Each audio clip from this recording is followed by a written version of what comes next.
নমস্কার বন্ধুরা, কেমন আছেন আপনারা? তো আজকে আমি কই মাছ বানালাম অল্প করে। চিকেন খেতে খেতে বোর হয়ে গেছি, তো আমার জন্যে অল্প করে বানালাম। পাশে ভাতটাও বসিয়ে নিলাম আর মাছটা ভালো করে ধুয়ে নুন হলুদ মাখিয়ে ভেজে নিলাম। মাছটা ভাজা হয়ে গেলে তুলে নিলাম। তারপর সামান্য একটু তেল দিয়ে দিলাম, আলু আর কড়াইশুঁটিটা ভেজে নিলাম।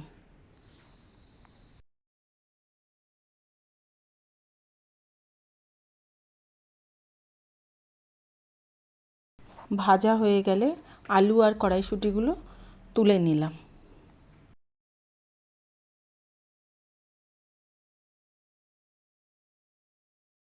এবার কড়াইতে একটু তেল দিয়ে দিলাম আর ফোড়ন দিয়ে দিলাম জিরে আর তেজপাতা।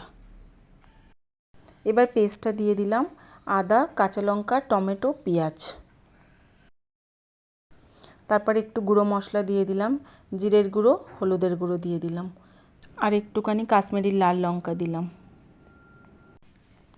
আর স্বাদ মতো নুন দিয়ে ভালো করে কষাতে হবে।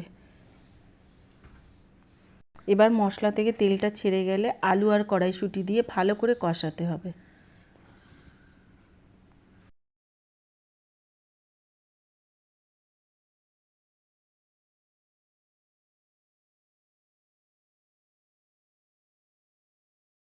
গরম জল করে একটু দিয়ে ঢেকে রাখতে হবে যতক্ষণ না একটু সিদ্ধ হয়ে যায়।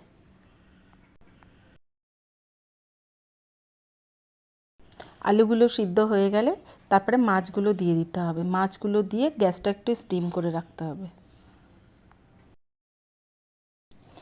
নামাবার সময় একটু সামান্য গরম মশলা আর ধনেপাতা দিলেই ব্যাস তৈরি কই মাছ।